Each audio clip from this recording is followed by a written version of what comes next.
Under Fire by Henri Barbusse. This is a Folio Society edition. It comes with this almost a mustard colored slipcover. It matches the writing on the book itself, on the cover, on the front of the book.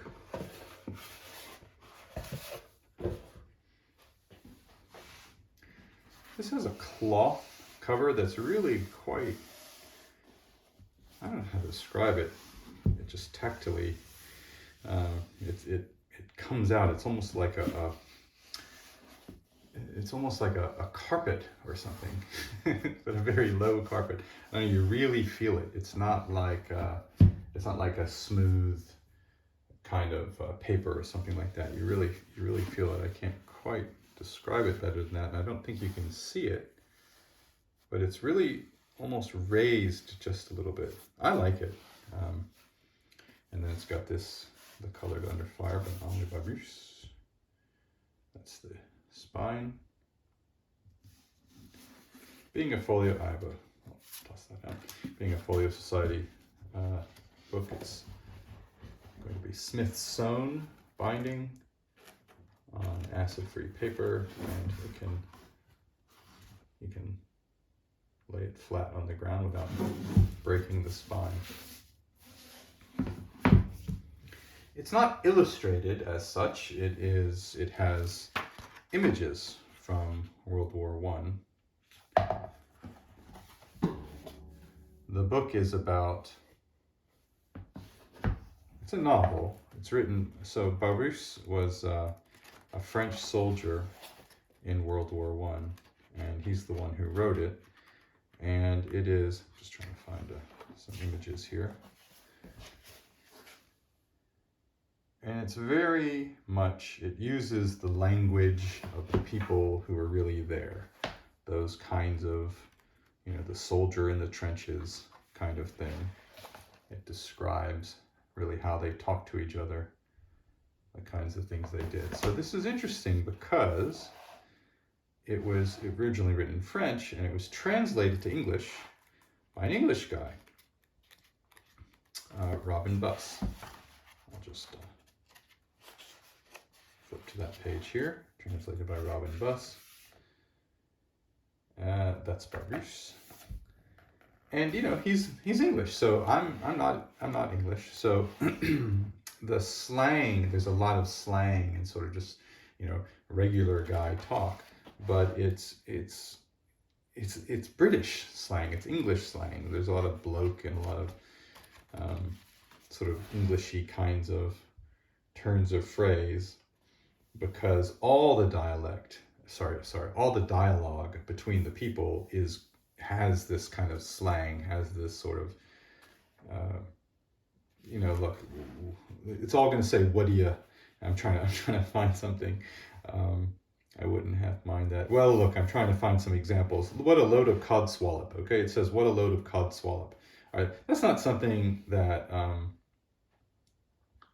I don't know that an American translator would have used that. And he mentions that it's kind of difficult because he's dealing with the slang of the French people, which doesn't always have a good match to the slang of the English men in the trenches. Anyway, from my point of view, it's interesting because it's also clearly not the slang from that the Americans would have used. Anyway, it doesn't really matter. It just struck me. Of course, it's very reasonable that an English translator would use English slang. The other thing that's interesting here is that there's such a difference between when the men are talking to each other in this sort of, I don't want to say low, but they're not highfalutin people. They're not speaking in fancy kinds of terms. They're using, as I say, the guys in the trenches, kind of how they talk to each other. But then when it's not dialogue, Barbusse himself is an intellectual, really. He's a writer, and he was a writer even before he joined the war himself.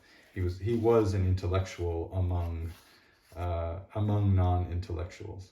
So his descriptions of things, in between the dialogue is not jarring, but interesting. It's interesting. So they talk in this sort of very sort of rough way with each other, and then you get to something. An aura of sentimental sweetness seems to envelop little Udor, who is crouching in a kind of niche in the earth.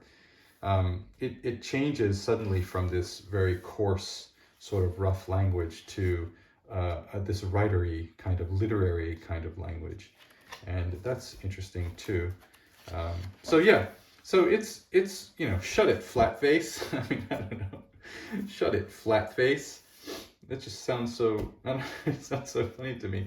He's got a right ugly mug. All right, this is probably not something that I don't hear that very often. He's got a right ugly mug. It's got an interesting challenge because he not only is trying to move it to English, but also move it. How much does he try to make it sound like soldiers in World War I would have sounded like? I mean, I don't know that a modern day English soldier would say he's got a right ugly mug, but he's trying to go back to, well, what would they sound like?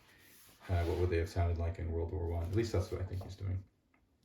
Okay, so anyway, yeah, interesting book, and very sort of gritty and real, and they talk about things that happen in war, and there are horrible things that happen in war, and Barbusse does not pull any punches at all.